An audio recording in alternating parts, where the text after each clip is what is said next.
Good morning, everybody. Yes, I am back. I am wide awake. I got a great night's sleep last night. And so we're here to talk about command line stuff. So, as you probably know, I've been doing a command a day in a short form for the month of August, focusing on Linux and Unix commands that can be used across Linux and Mac OS and most likely the BSD Unix variants, right? So, what I wanted to do today is to run through that list of commands that we've covered so far this month, but do it in the more native format.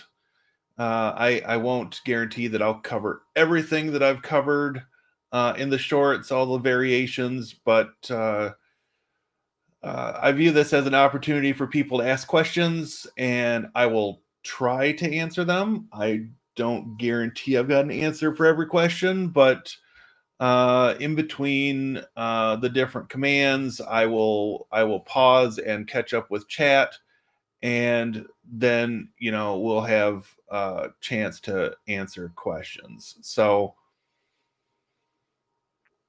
I guess we'll get started. Take a look here, and we've got JB with us. Welcome.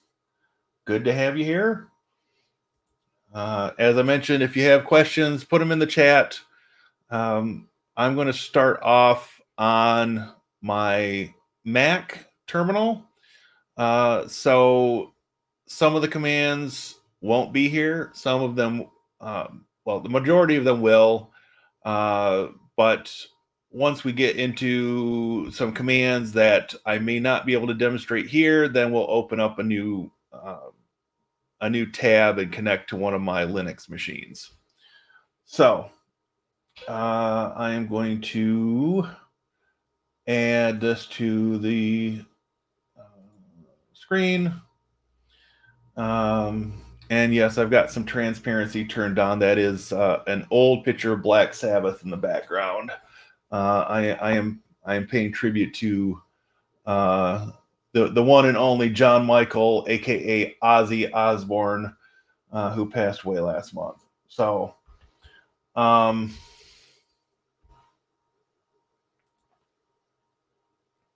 do you rate Mac OS versus Linux? So here's my take, and this doesn't apply for everybody. I will be the first to admit that, but my brain thinks in Unix type commands. I think drive letters in 2025 are an abomination, and so I would prefer to use Linux for everything. However, the reality of my approach to YouTube and video editing and such is that I am reliant on some things that are not natively supported under Linux or require a huge amount of time to get set up to work under Linux. And then you sometimes need a Mac or Windows machine to do firmware updates or other things because they don't make an update tool available for Linux. So my take is I'd rather have a Mac than a Windows box. And Macs aren't perfect. I tend to go for the Mac Mini. I have had MacBook Pros in the past. My most recent one was a 2014 model, which is no longer supported. And so my laptops that I'm using now are running Linux. That I got each of these laptops for about $100 a piece off from either eBay or shopgoodwill.com. And I just like Unixy type things, right? So Mac OS is closer to Linux than what Windows is. Now, I made the move to Linux in 1998 because the available options at the time were either a Mac pre-OS 10 or Windows 98 because I couldn't afford Windows NT at the time. So I've got more than 25 years invested in Linux. Mac OS version 15 now, soon to be 26, is much closer to Linux than Windows, right? And so you raise a good point about WSL. Now I use WSL on my desktop machine at work. And that makes Windows usable for me because I can launch backup processes from WSL to back up the Windows side of the machine. And it works great because I can use all my knowledge that I've gained over 25 plus years on Linux and, have it just tick away like clockwork in the background on the Windows machine. So, I also have a Proxmox box at work that is more for testing and backup stuff than a production type thing. But, being the army of one in the IT department, I can repurpose old machines and do that. And questions aren't really asked. Okay, so let me bring up my list of commands. And at the beginning of the month, I started the shorts by doing man, and so you get on every Linux and Unix system, including Mac OS, which we're on right now. You get built-in manual pages, offline help, you could call it. Now, for those that want an online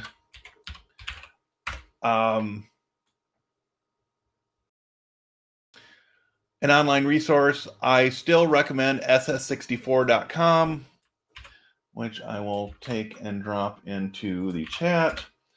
I discovered this site many years ago.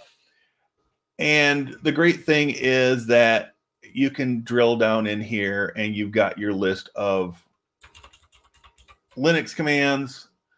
You can do the same thing for Mac OS.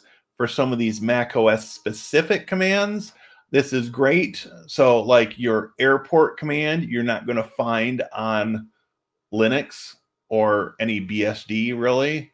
There's Apple File Play. And, many of these I've never used. So, at some point I will likely do a month of shorts that are more specific to Mac OS. I just have to figure out if I can come up with enough to go a full month. But anyway, so yeah, we started off with the man command. And then we looked at ls. ls lists your files. I will often do ls-lah, which gets you the long form or wide form, I guess you would view it as, and with the attributes and human readable format for the sizes, right? And it also shows your hidden files, which start with a dot. So this, is just my home directory on my Mac, and I probably need to do some cleanup again. But you can clearly see from this whether it's a directory or it's a file, and what the permissions are on it. Which permissions is a topic that is best left to a dedicated video, because there is some nuance to that whole topic. All right, so we're in my home directory, and so the next command is cd. So we can do cd to documents. And yes, I make a lot of use of keyboard shortcuts. So common to Linux, Mac OS, and Windows these days, well, for a number of years, you have tab name completion, so you can save yourself some keystrokes, right? I'm all about saving keystrokes. All right, so let's see if there are any questions. This is pretty basic stuff, but hey, it's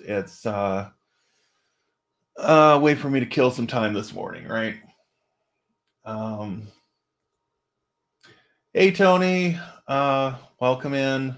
Yeah, since I'm off from work today because of the event this afternoon, I thought, I'm going to get a live stream in this morning, and if nothing else, it's one more video on the channel. We are now over 1,000 videos on the Practical IT channel, so yay for small milestones. So just trying to keep the momentum moving at this point. So I know this is a little unfair to Grish because he's on the West Coast, and it's like 4 a.m. over there, but almost 5 a.m. I guess. But maybe he'll catch the tail end of this on his way to work or whatever. I'm just trying to have some fun, kill some time, and to me, this is a way to do the command line stuff justice, in a way that I don't believe it's happening with shorts. Okay, so the next command that I did in shorts this month was mkdir, or make directory, and you just specify mkdir and you give it a name. So we'll say live demo. Now, one thing that's different on Linux and Mac OS systems versus Windows is case sensitivity. This is something that trips up a lot of people when they first get started on a non-Windows system, because Windows is the oddball, and that it is directly related to its history, which spans back to DOS, and the fact that the initial versions of DOS very closely copied the mannerisms of CP/M, which is an operating system that dates back to 1975, so 50 years ago. So, I could also make a directory on a Linux or Mac OS system called live demo, lowercase. And well, Mac OS is trying to be smart, and it is saying that the file exists. So if we do ls-lah, and we do li star,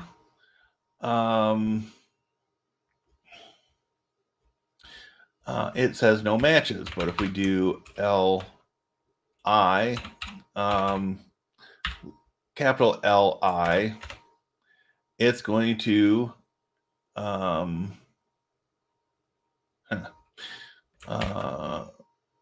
make myself a liar.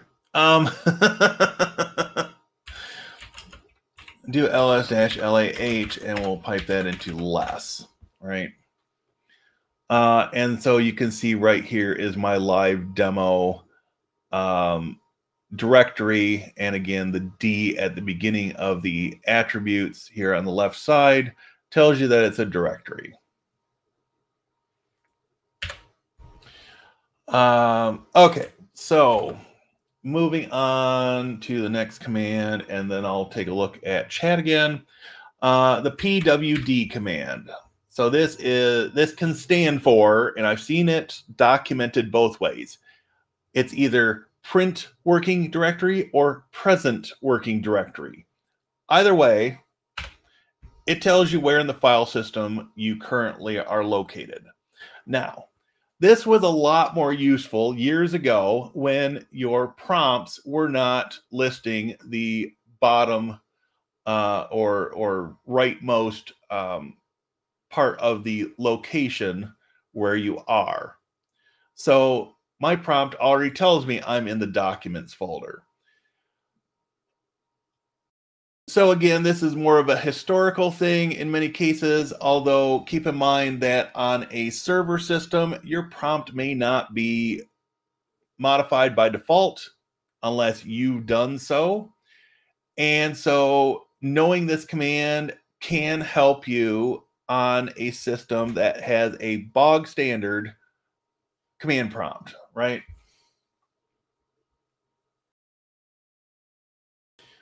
All right, let me take a look at chat and then we will continue forward. We don't have any more chat messages. I guess I'm going to throw this out there. For those that are watching, is the text large enough for you to read, or should I bump that up a couple sizes to make it a little easier? If you have an opinion, let me know. If you don't have an opinion, then I'll just keep on doing what I'm doing. So, all right. I guess something that I don't think I covered in the shorts is a keyboard shortcut that I've got used to using because it saves me keystrokes, right? So if you have something on your screen in a Unix or Linux system, you would normally type the clear command to clear the terminal window. But we'll put this on here, and keep in mind this does now work on Windows as well if you're in PowerShell. But if you hit Control L, it's going to clear your screen, right? Again, your mileage may vary. If you like typing out the command, more power to you. I'm not going to judge, but I like saving keystrokes because, you know, time is something you can't get back, right? Okay, the next two commands are sort of related. W is a command that will show you who is logged in and what they're doing. Now, on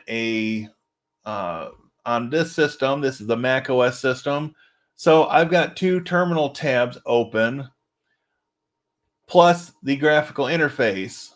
So it's showing myself logged in 3 different times, right? And you know, this can be useful if you have multiple people that log into your system. More useful, I will say, if you have multiple people logged into your system. But you know, it's kind of one of those sanity check commands in my experience. Similar to the W command, you have the who command. And this is giving you much the same information, right? So username, where they're logged in, and then the date and time. So gives you not quite as much information, but this could be more useful. Or if you are wanting to add the output of this command to, say, a log file, or you're building out a script and it's going to run this command and send notifications to you in Slack or some similar application. This can be useful because it doesn't have the header information. You can also take this and parse it, or pass it rather, into other commands and have them act on it in some way. All right, let's take another look at the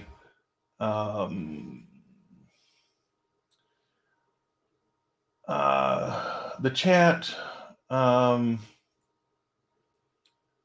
Might be better bigger. Okay, so we'll go 3 sizes larger.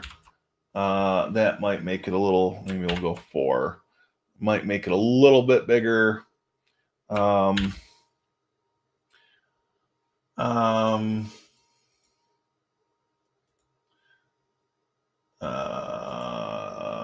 we go. Especially for people viewing on phones. Yeah, I know a lot of people watch on phones. My audience tends to watch on larger devices. Now, this might change a little bit given the number of people that have been added, number of subscribers that have been added this month watching the shorts. But I've covered all this in shorts, scrunched down and formatted for a 9:16 screen rather than a 16:9. So I can also, after this is over, I can also link to some of those. I'll link to the playlist for the shorts once I'm done with the live stream.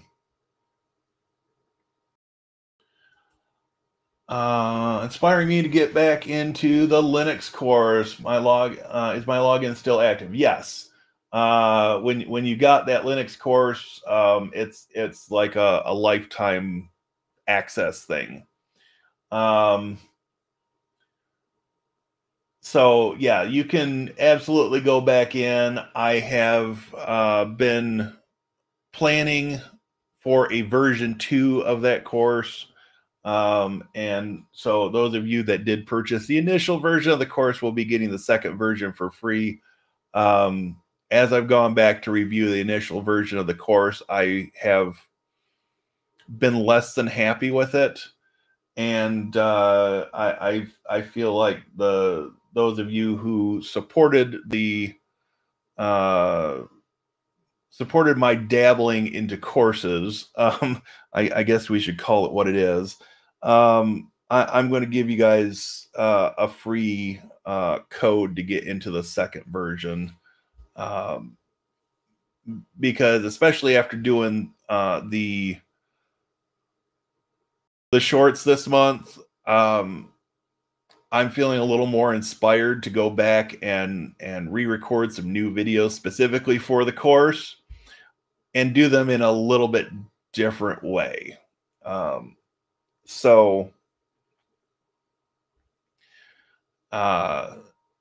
Plus the platform I used for building that course has added a boatload of new features, and I'm wanting to flex some of those features too. So it will get better. Okay, so we can continue on. All right, here's a command that is universal. The ping command. So I can ping my gateway. And for those that come from a Windows or DOS background, they will notice something about what I'm doing right now that looks odd to them. the original ping, which did originate on Unix, does a continuous ping if you don't tell it not to. Whereas Windows does, I believe it's 4, and then it stops. Now, if I'm going to clear the screen here. If we instead do ping-c for count 4, and then give the IP address or domain name, it could be either, it's going to do basically what Windows does. It'll ping for 4, and then it'll give you the statistics afterwards. So just know that there are some subtle differences, and you can, in fact, make the ping on a Unix system or Unix type system, to be more accurate, emulate what the behavior is on a Windows system. I need to try to drink this coffee before it gets completely cold and undrinkable. So, ping is one of those staple commands that everybody that does anything with networking or even just wants to do minor troubleshooting on their home network, even if they're not a network person, it's a good command to know. Yes, there are like web-based front ends to ping that will let you do various things. Do most people have that set up in their home? No. However, if you have, let's just say, most consumer networking equipment, most consumer routers specifically, generally have a ping command built in. Not all of them, but many of them that I have seen over the years have had a ping feature built in. Generally, it's under some sort of troubleshooting menu, and that can be useful, especially if you are on the phone with tech support and they're trying to walk you through something. Generally, that means that you've got their router, because if you've got your own, they're not going to generally touch it or try to walk you through it because they can't see what you see, right? All right. The next command is traceroute. Now, again, if you come from a Windows background, you are going to be used to typing traceRT. The reason for that is, again, historical. It goes back to the DOS days when they added the traceroute command in DOS.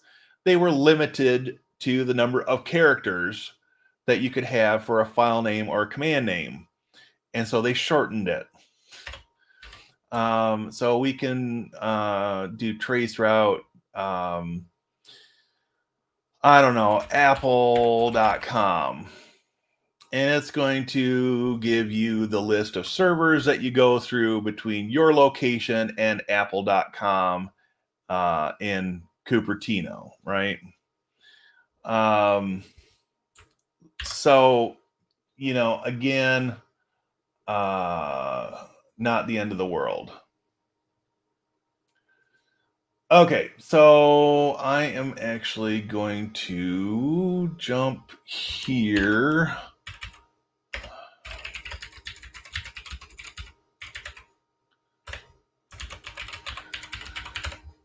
Because the next command is different. Okay. So on Linux, so I'm logged into my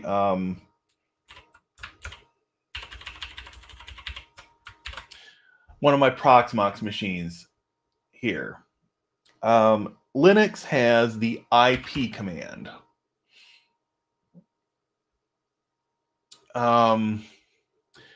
And this takes the place of the ifconfig command that is traditional on Linux and Unix systems. So if we do IP space A, which is shorthand for IP what is that? ADDR show. So it's going to give you information about all your network interfaces and the associated IP addresses. You can just type IPA and it gives you the same information, right? So this lets you do things like manipulating your interfaces, as well as just getting static information back about your IP address, right? On the Mac OS side, your command is ifconfig. And this is what it was when I started with Linux more than 25 years ago. It will list back your various interfaces, the MAC address, any flags, and the and other information about it, right? Now, again, I'm trying to stick to more Linux and Unix commands, but for the sake of being complete, if you're on a Windows system, the command is ipconfig. And at least on the traditional command prompt on Windows, let's be real here. We've got the traditional Windows command prompt, and we've got PowerShell these days, right?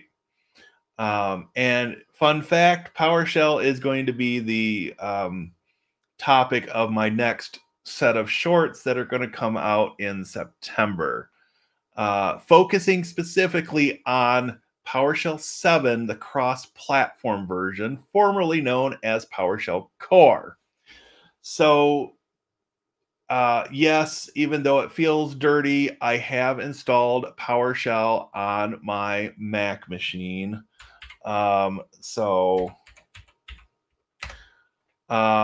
Yes, that's PowerShell running on Mac OS. It really feels dirty doing it, but you know, I'm beyond 50 years of age, and I don't care. I don't care anymore. The days of fighting the holy wars of you know, the one true way and the command prompt are behind me. I have tried, and some days it works better than others, but I have tried to adopt the use the best tool for the job approach. And sometimes, yes, that is PowerShell. And I'll explain more about that in a different video, but let's just say I've got my reasons beyond YouTube. Beyond YouTube. If it were just YouTube, I probably wouldn't do it. All right. Let's take a look at chat and see if there are any questions before we press forward.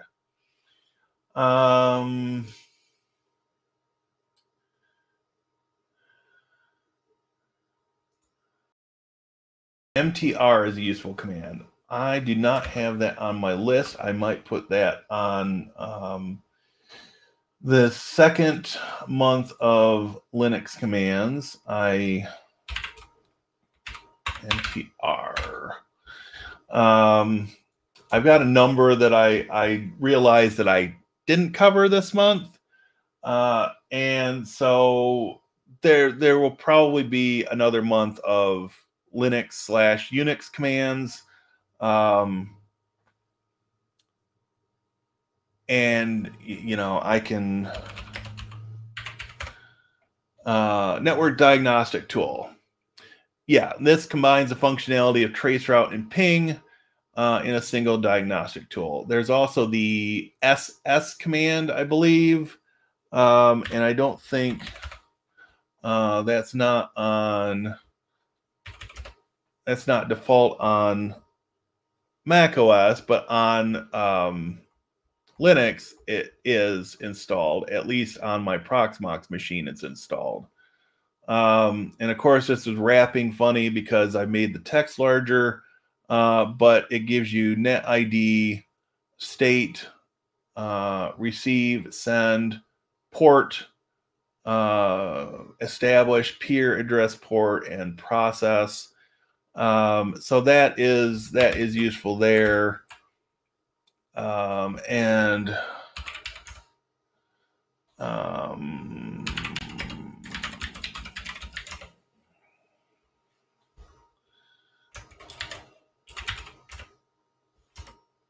no, that's not what I want. Yeah, I haven't used mkdir much, if at all.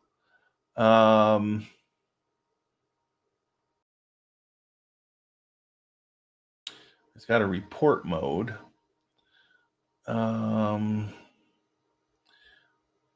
But yeah, I'll have to investigate this one a little bit more.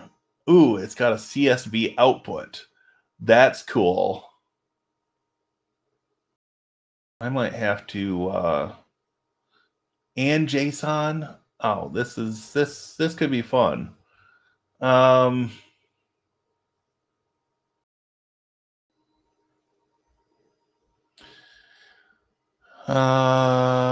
they have some examples? No. Okay, so let's do this.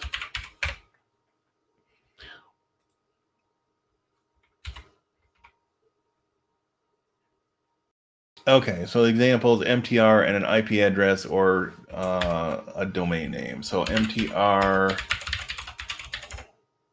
packet failure.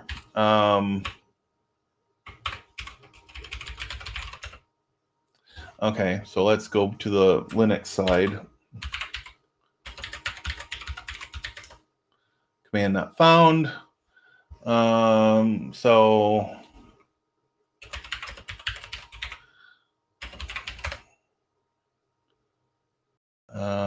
full screen.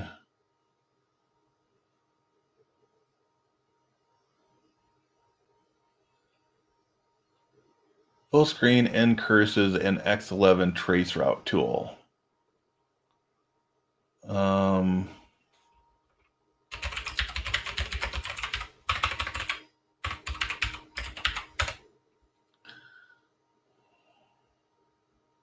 So we'll install it. Subprocess return error code. I'll have to fix that later. All right, so this is an interactive tool by default. We could run the google.com. And so that's kind of cool. I will have to play with this some more and do justice to it in a short in November. So I know there are enough Linux commands that I can easily do another month of Linux commands without repeating any.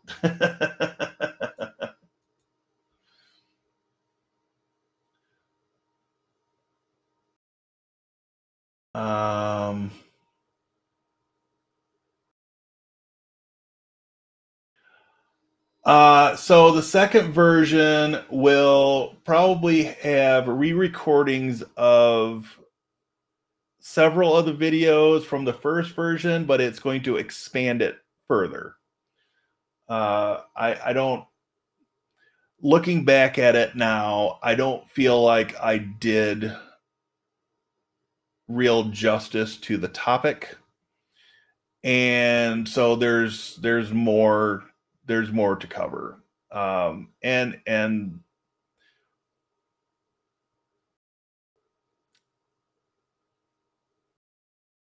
yeah, I will have to think on this a little more, but you know, the first version is good for the basics. And it was meant initially just to get people more comfortable and not to be necessarily an exhaustive, all-encompassing list of commands that were covered. But you know, just to give people enough of a taste that they could take some of the commands that they have learned about and do very basic shell scripting. So the next version, I'm hoping that there's a way that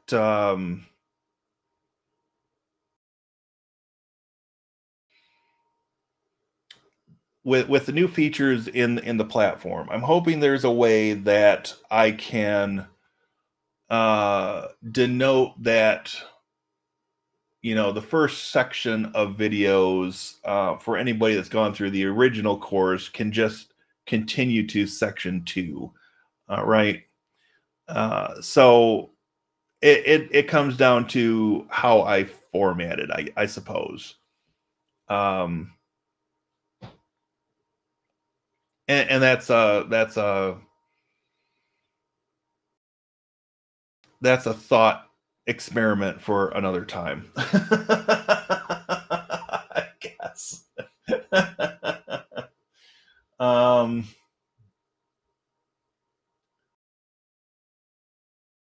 all right, so hide that from screen. Krish, you did make it. It's got to be early out there on the West Coast, man. So yeah, there's not that much new we're going over in this video. I just wanted to do widescreen instead of short format for some of these commands. I'm actually going through all the commands plus a few.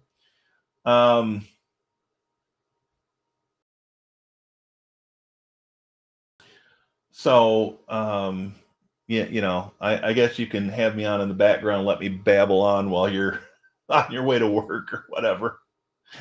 So thank you for being here. Much appreciated. All right, so we are at 8:29. I am going to do a hard cutoff at 9:15 Eastern for the stream because 9:30 Eastern is when the next short launches. So we got about 45 minutes to go through the remainder of the commands, and then any others that that I see an opportunity to cover.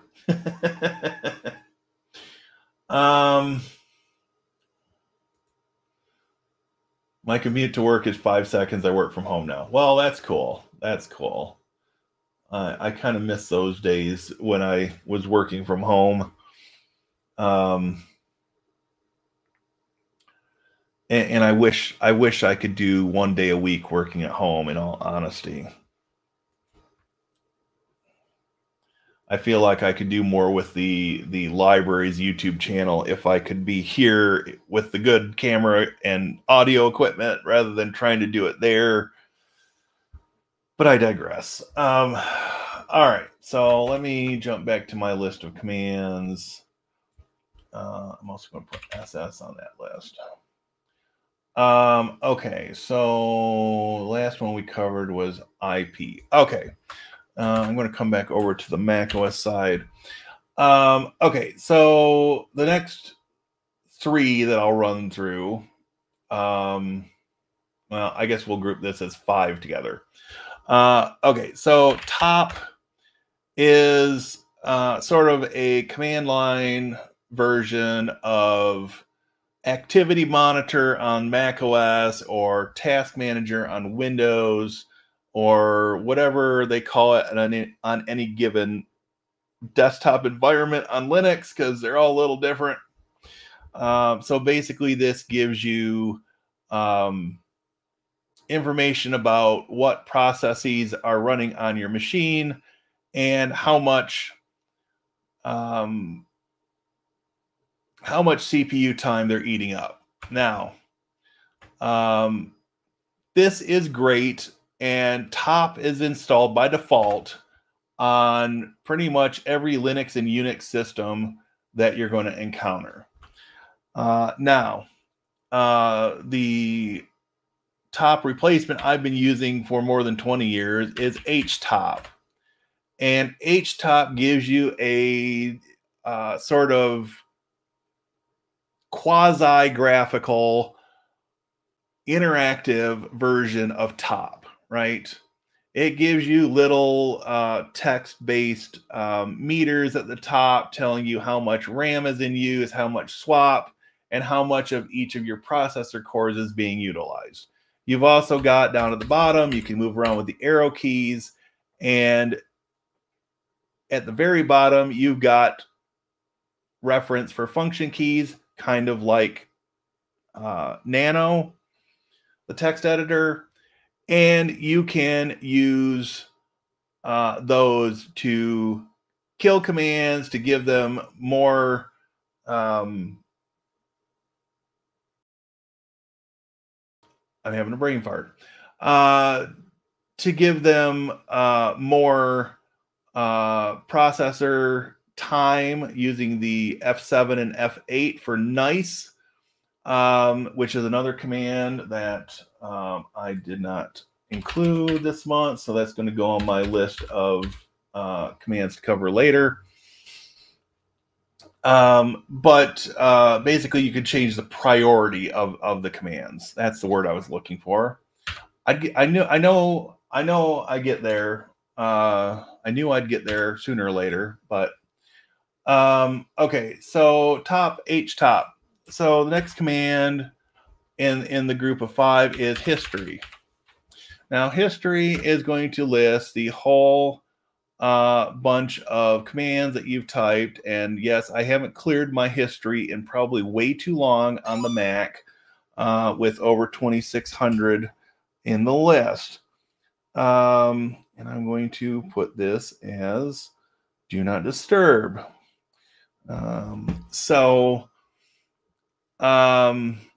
You know, this is great if you want to go back through and see what you've run. And, you know, you can do things like history, and you can pipe the output of history into grep, and then search for BU, which is my backup script that I have. And so it'll show you every instance of the BU script that I've manually launched, right? Now, clear the screen again. There are things that you can do with history that are kind of fun. If you have your list of commands up, the history up, you can use the exclamation point, or the bang as it's called, to rerun a command by its number. So if we say bang 2638, and that's going to give us the error message, but the idea is there. So I'm going to purposely do something here so that we can have a nice little demo. So we saw how to run a specified command. But in those cases where you type in a command and, you know, yes, you could hit the up arrow key and, you know, go back to the beginning and then type sudo and rerun it, right? Or you could just type sudo bang bang, and it's going to retype that out with the sudo command at the beginning. Now, I've also been informed through one of the comments on my shorts this month is you can also type bang sudo and it will do the same thing. So saves you a couple of keystrokes, and then it will prompt for your password and run the command with elevated privileges. So, you know, it's just one of those things that's a time saver, good to know about. I'm going to quit out of my nmap scan. And let's go back to the chat and see if anybody has questions or comments. Dun, dun, dun, dun. TVJ is here as well. Welcome. Yeah, we're I've been up since before 6 o'clock, so I thought, well, what the heck, I'll get a live stream in this morning. Maybe I'll still do one tonight. But we'll see how the old man is doing this afternoon. You're very welcome. Yes. Htop is one of my staples. I know there are others available now, like btop and pytop, and you know, I view some of these as you know, educational experiments, right? You know, like people rewrite commands because they can, or they're doing a school project and they want the experience. But htop has been around, I think, as long as I've been using Linux, or almost as long as I've been using Linux. And, you know, whether it's Linux or Mac OS, I know that I have htop available to me either by default or an install away. So, when do you sleep? At work now. I've been recently into btop and the similar variants. Yeah, I played around with several of them, but I seem to keep coming back to htop. Call me a creature of habit, I suppose. The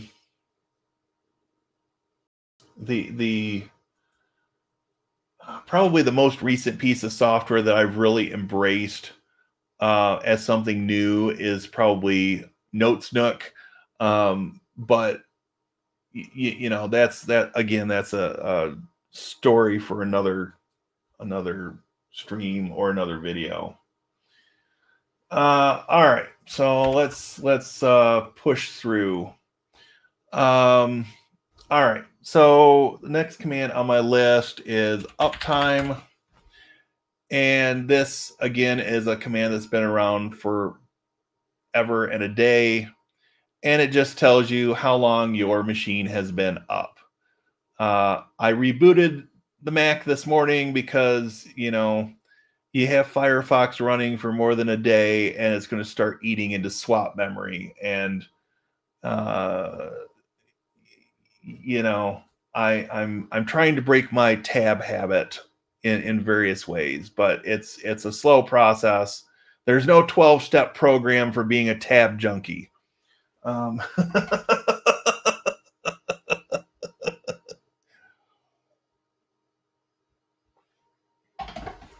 See what happens when I'm up before 6 and I've had 2 cups of coffee?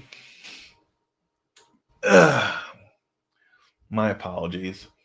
All right, so earlier we made a directory called live demo.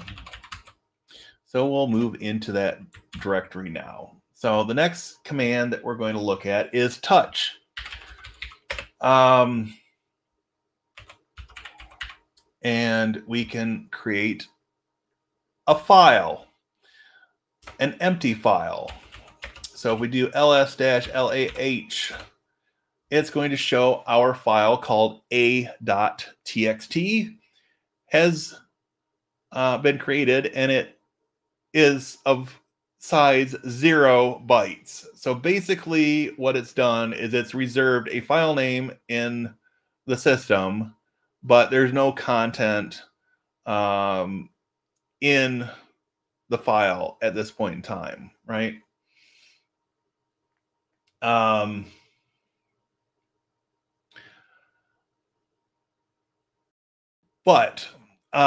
So one thing I do want to point out with the touch command, because it's got really a couple of uses. So notice that the timestamp on this is 8:41 a.m. If we use the touch command on an existing file,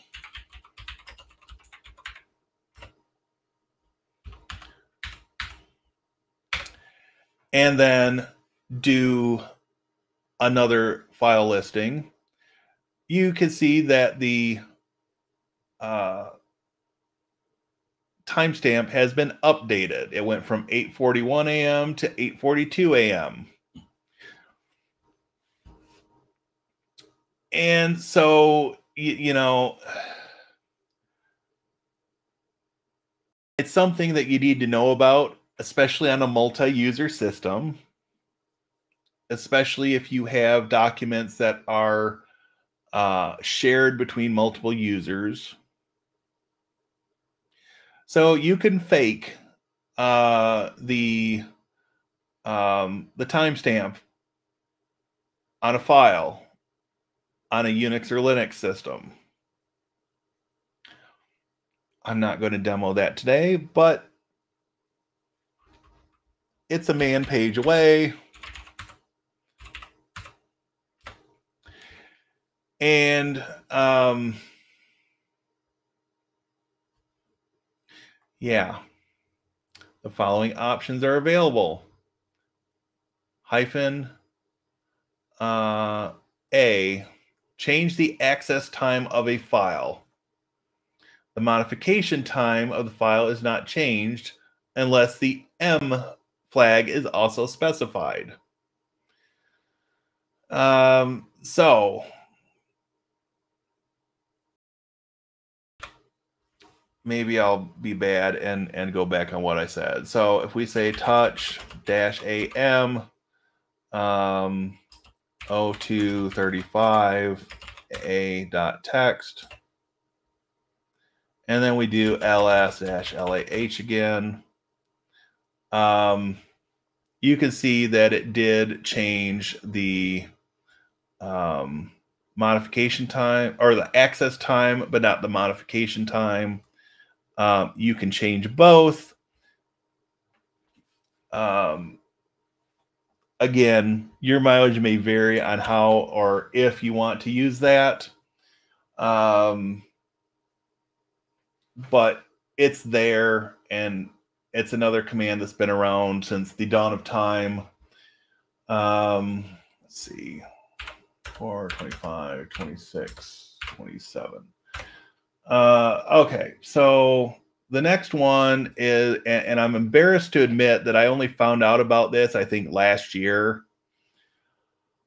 And again, this is another keyboard shortcut that works across Linux, Mac OS, various Unix systems, and Windows and PowerShell. And that's the keyboard shortcut Control-R. And this gets you a recursive search. So this interacts with the history of your commands that you've typed in.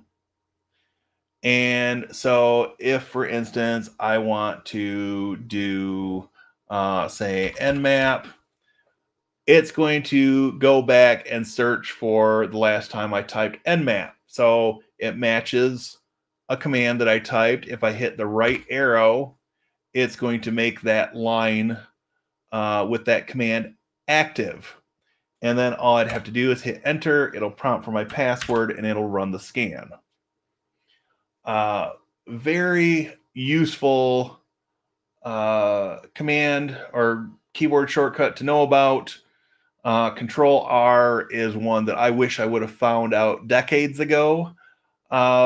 but you know, since I've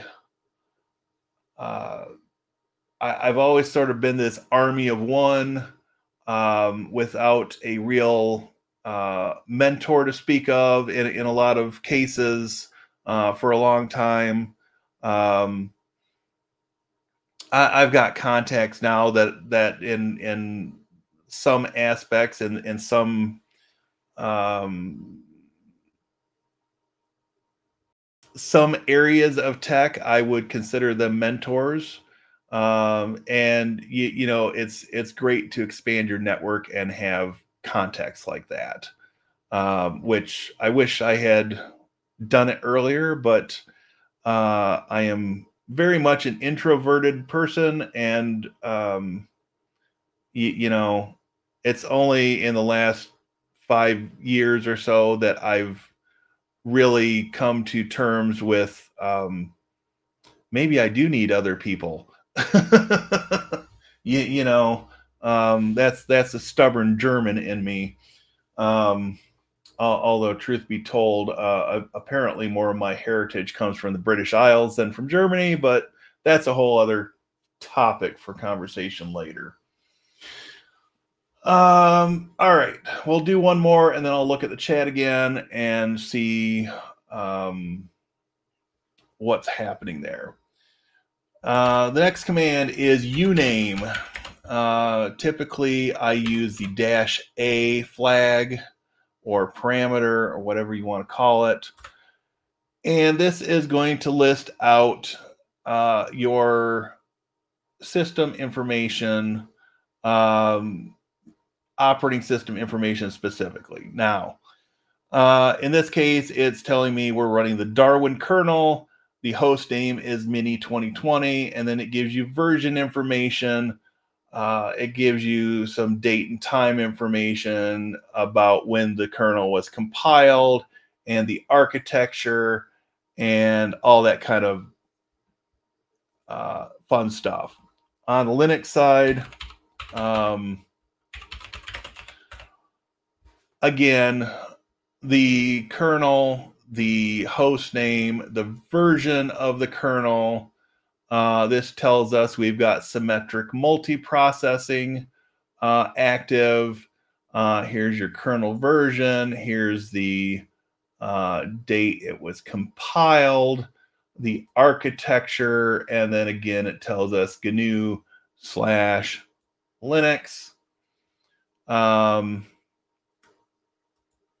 You know, it's one of those things that it's good to know about. It's there by default. Excuse me. But it falls into one of those commands that it's there by default, so it has use even today. Although there are other tools that can give you the same information, some of which you have to install, but you know, that's neither here nor there, I guess. You know, customize your system the way you want to customize your system. Okay.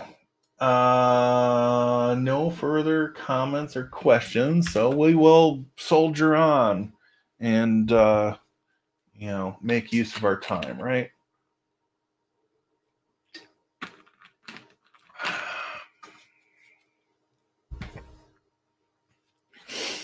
Okay. Speaking of commands that are installed by default but are less useful today than they once were, you've got the hostname command. Now, again, we saw that in uname, it also lists out our host name, right? So, host name on on Linux. Now,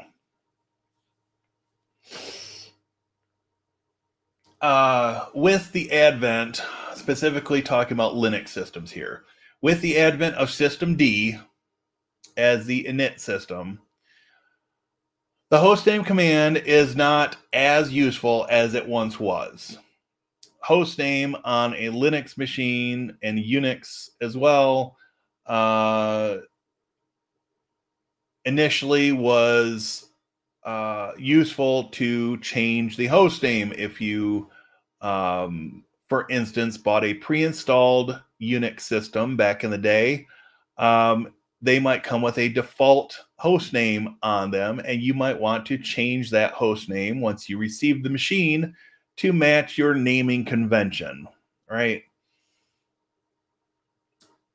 And so now with system D, you would use, I think it's host name, what is it? Host name CTL.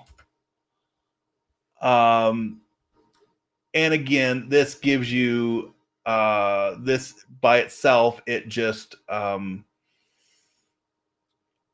gives you a more formatted version of many of the same pieces of information that you would have seen in the hostname command, right? But CTL at the end means control. So you can control the host name using this command.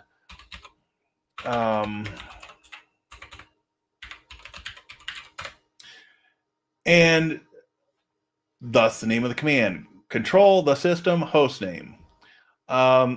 So, you know, I will probably in that next month in November of Linux commands, I will probably go into some of these systemd variants on traditional commands and explain them a little bit, because there are a lot of people that know some of the very basics of systemd and the associated commands that come with it, but they haven't done a deep dive. And I'm guilty of that myself. So, you know, the idea being in November that I can push my knowledge level forward as well as, you know, share that knowledge with everybody else, right? Okay, so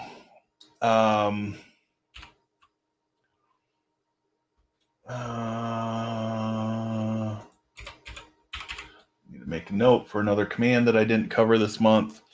Okay, so we are in our live demo directory here, and we've got a file called a.txt, but there's nothing in it. We can find out there's nothing in it in a number of ways. If we do ls-lah, it tells us it's a 0-byte file. We can use the echo command. I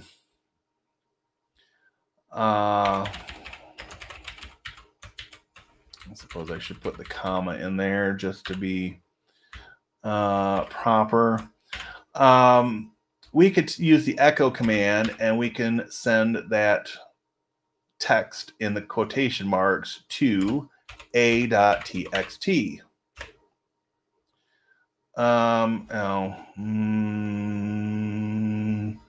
What did I do?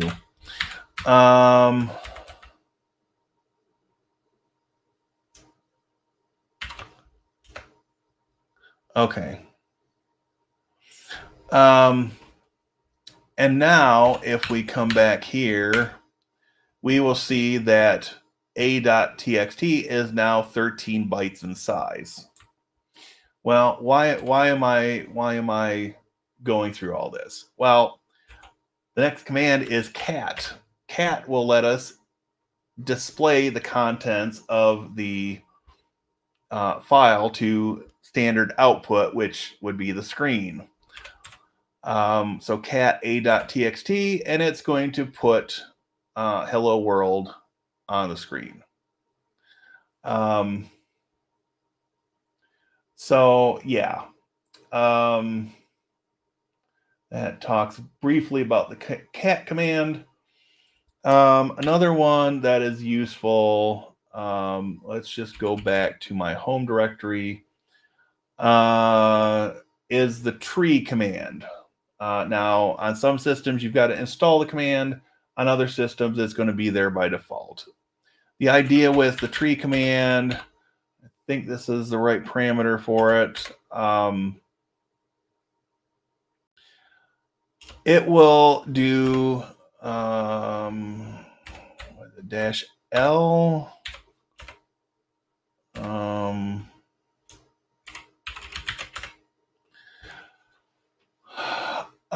It will do, and that didn't do exactly what I wanted it to. Maybe it was -N. Anyway, the idea here being that it's going to display the contents of any specified folder as a tree format, right? So you can see the hierarchy of the way things are organized, right? Again, some people find this useful, others not so much. Your mileage may vary. I have found it to be useful in various scenarios. And, you know, sometimes you don't know a tool is going to be useful until you get into a situation where the light bulb goes off above your head and you're like, oh, that's a good use for this tool. I've been there. I'm guessing most of you have been there from time to time. But hey, it's all good.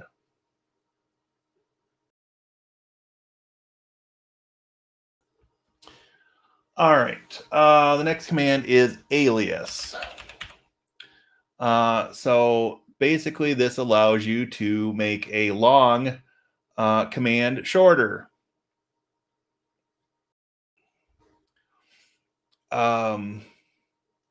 And alias by itself will list out all the aliases on your system. Now, I've got Git installed, and I suppose that is worthy of a dedicated video at some point in time, but I need to delve into that one a little bit more myself. So you've got various aliases here. Most of these are related to Git. So we'll try to get down to the bottom. Har har. Yes, play on words there. So down here, we've got the history command. We've got the L command, which is short for ls-lah.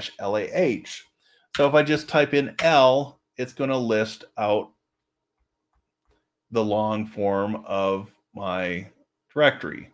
If we do LA, again, it gives you basically the same thing, but it also shows your files that are hidden by default. Anything with a dot in a Linux or Unix system is hidden by default. So, you know, aliases are useful, and fun fact, in PowerShell, which I don't still have open here, we jump into PowerShell. Alias is also a valid command in PowerShell. The Windows PowerShell version has a bunch of aliases included that are basically taking PowerShell commands and mapping them to their equivalent Unix commands, right? In many cases.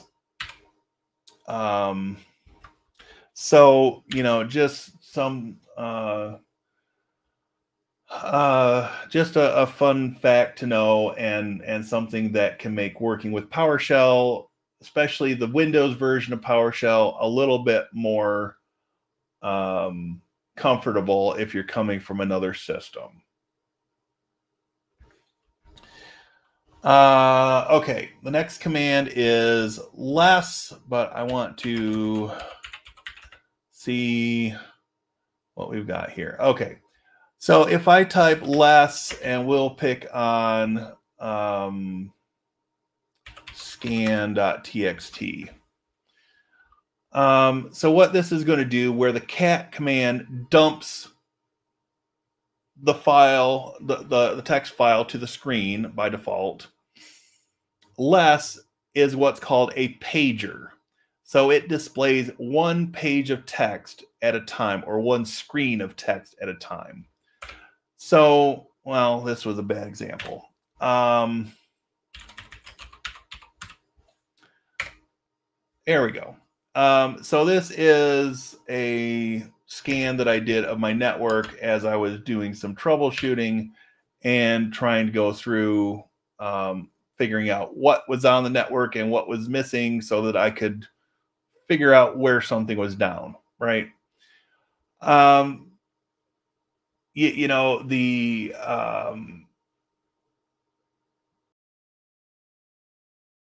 short I did was called sometimes less is more, and that was, yes, a play on words, because there's also a pager called more, which lets you move down in a file, but the original version of more did not let you move in both directions. So you know, they're pretty much interchangeable these days, but you may find some variation on some systems in their direct behavior.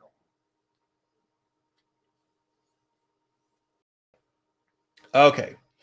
The next command is grep. And this, I believe it stands for GNU Regular Expression Processor, if I remember correctly. Don't quote me on that.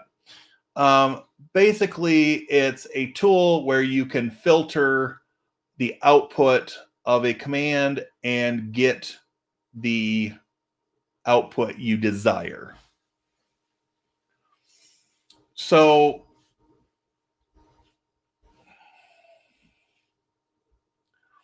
if we do ls in here, okay, that works. If we do ls and we say pipe, which again is another tool that we can discuss in a later stream. It looks like we got about 10 minutes left, so I'm going to have to try to go through this rather quick. Okay, so if we take the output of ls and we pipe that, or send it not to the screen, but to the next command, we can say grep, and then we can give it a search phrase or a filter phrase. And we will say,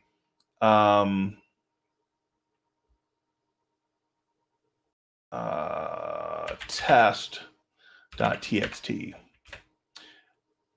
And so what that's going to do is, instead of giving you a list of all the files in that directory, it's going to give you the list of files that match your specified filter term. Think of this as the great granddaddy of the filtering functions that are in Excel these days. You know, once upon a time in a galaxy far, far away, when everything was done at a command line and Excel didn't exist yet, CSV files ruled data generation, let's say, or data storage, right? So, you know, it would not be uncommon to search files created for specific purposes and extract out the information that you wanted. That is where things like the cut command come into play. But that's a whole other, that's another command that needs to go on my list. We're going to have November all mapped out before the end of this stream, apparently. All right, so we've talked about grep briefly. The next one is a command that is not included by default, but that is arp-scan. And you need to use sudo for the elevated privileges, arp-scan. And in the most basic format, -L lowercase. You enter your password.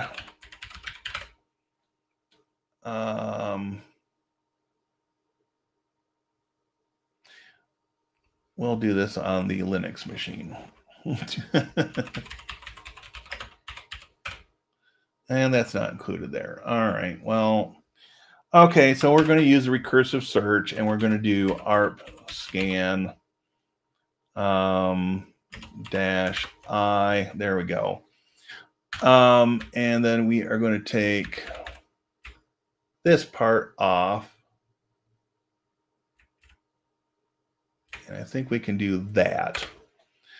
And so what this command does is it does an arp-scan, as the name would suggest, and it turns back your IP address, your MAC address, and the manufacturer of the device.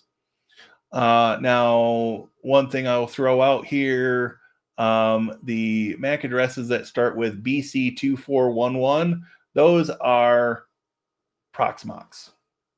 That's the virtual network card in Proxmox. So I've got a bunch of those on my system.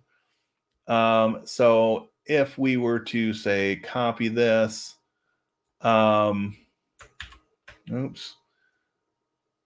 we could copy this starting part of the MAC address. We can clear our screen. And we can take and we can pipe this into grep, and then just be, well, I didn't do exactly what I wanted, but we can work with it.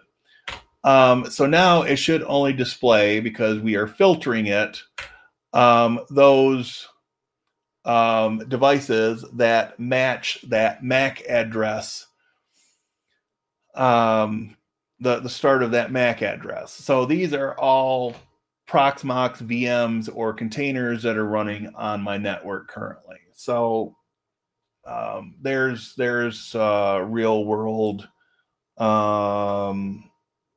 example of that. Okay. The next one is DU, disk usage. And I don't want to do my root directory, but we're going to do volumes T7 1 terabyte. And so what this does is it, and I left off something, -H for human readable. By default, this turns back the size in bytes. Well, we humans don't think in bytes. So if we do -H for a flag, it sends things back in megabytes or gigabytes if the file reaches that size. So the important thing here is the bottom line. So this tells you the total amount of disk space used. Now,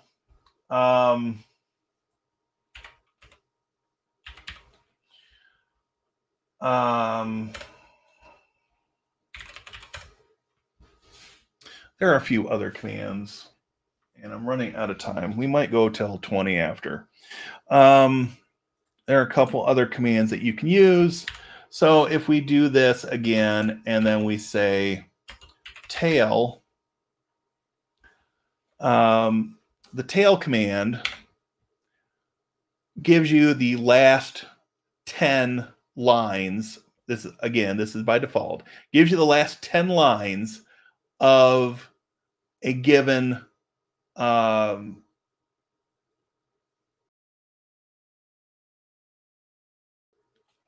of the given text, right? And so if you know that it's only the last line that is useful to you, you can specify that you only want was it -n1? No, that wasn't it.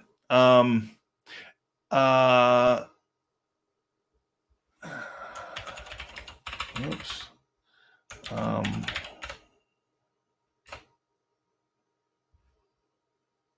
Oh, anyways.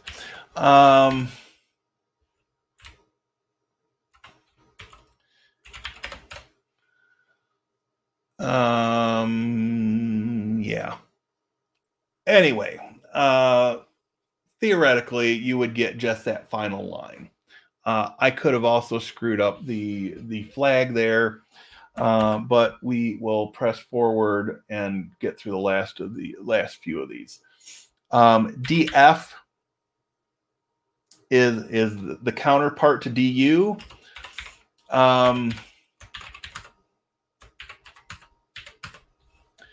And it'll give you the amount of free space available on a given volume. So, and actually this tells you the full size and the used space. So it tells you the file system, the size total, the amount of used space, the amount of available space, capacity, and then where it's mounted, right? So, you know, we could run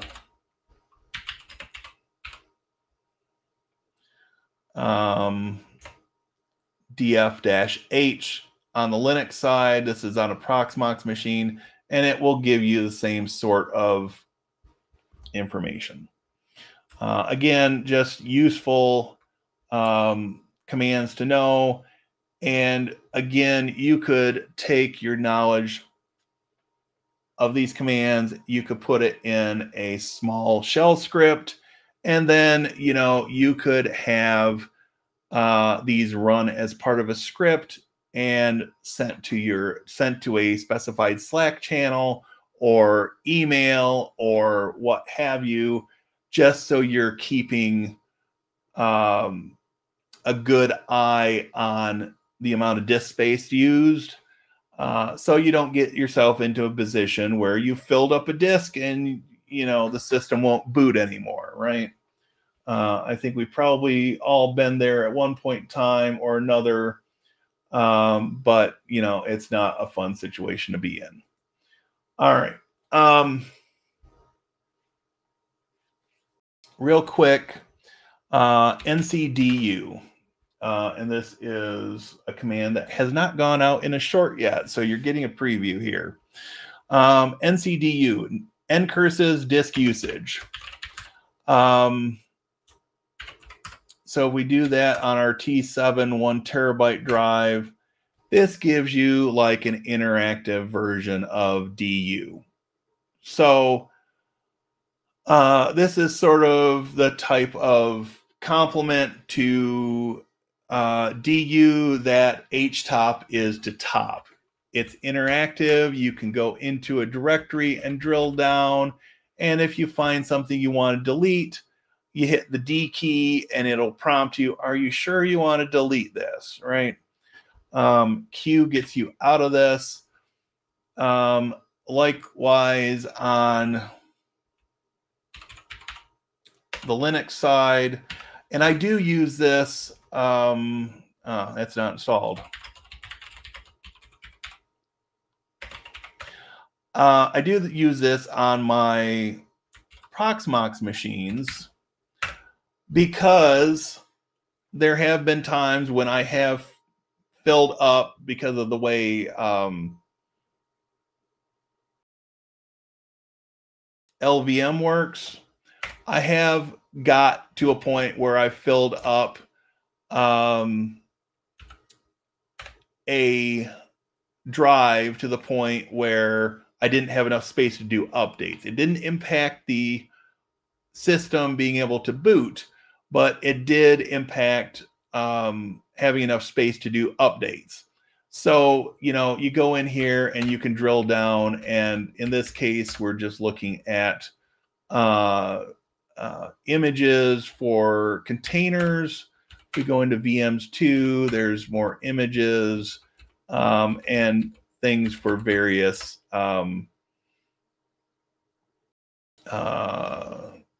virtual machines and whatnot. So, again, I use this in those situations where the graphical interface doesn't actually complete deleting something. And so I can come in here and force delete it. Just helps me keep my Proxmox systems clean. And it's handy to know about. There are things like var cache. If this gets too full, you can come in here and you can delete out archives and things. Be careful, have a backup, what have you. The normal disclaimers apply here. Next command is fastfetch, and that's not installed either. It is installed on the Mac. Fastfetch, well, isn't that pretty? Tells you the OS, the host, the kernel, the uptime. Are we seeing a pattern here? A lot of the commands that we've talked about, this displays it as just one command. This even lists out the CPU, the GPU, your various disks that are connected, and IP address and your locale. So, this fastfetch is a replacement for neofetch, which is no longer being developed. I may have neofetch still on. Neofetch is not on there either. But fastfetch will run on Linux, Mac OS, and Windows.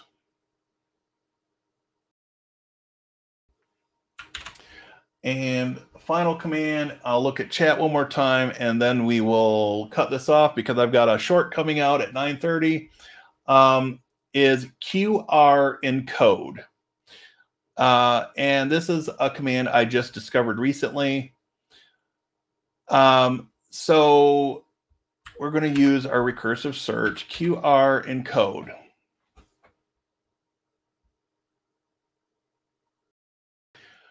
And so the example here, not sure that's going to do what we want it to do. So this is going to run the history command. Okay, let me go back. So this uses history, and it uses grep to filter for any commands that I've run that are qrencode.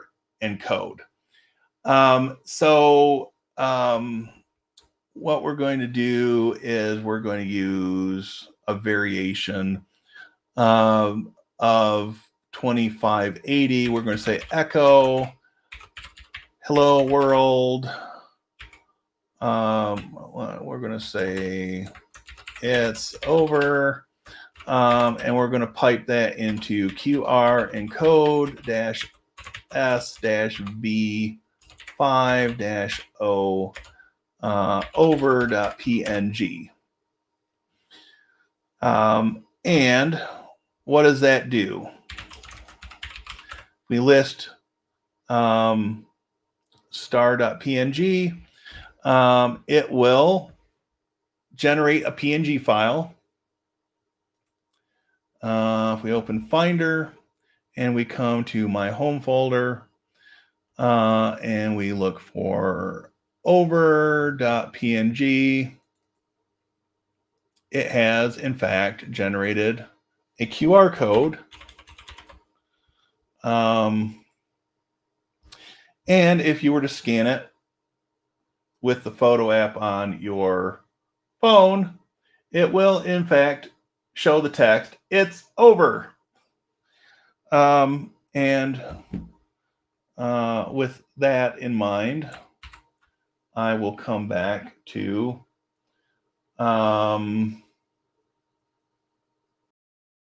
myself full screen. Dun, dun, dun, dun. And Tony had to jet. Thanks for being here, Tony. Appreciate you. NCDU, love it. Saved me before, yes. I'm right there with you. It's definitely saved my bacon a couple of times. But those are the commands that came in the shorts this month, and including the ones that haven't been released yet. So to me, this does more justice to the commands than scrunching them down into 9x16. And now that I've got this live stream up, I can just take and point those commands to this stream, and hopefully this stream will get some more views and be a good reference. Now, is this a complete representation of Linux and Unix commands? Oh, hell no. I had memories triggered of a bunch of them while we were going through this. That's why I was making notes in my spreadsheet. And those will get covered probably in November. I may sneak a few into some live streams here and there before that, but I'll probably do shorts in November covering more Linux commands, and just keep this momentum going, because we added a bunch of subscribers this month and it's been great. So on that note, thank you all for being here. I know this is a little out of character doing early morning live streams, but it was kind of fun, I guess. And we're finishing in time for people to catch the short at 9:30 if they so desire. I don't necessarily want to be live when that releases. So in any event, thank you all for being here, and I hope this was useful in some way. I will, once it's fully processed on YouTube, I will try to put timestamps in the description so that people can jump to the proper commands. And in fact, maybe I'll do something interesting with the links from the shorts back to this video, because you can specify a timestamp when you share a video. So I might do that. So, all right, everybody, have a great day. I'm off. We'll see you next time. And just for good measure, excuse me. Let's do, I don't know. Let's do this one. See you next time, everybody.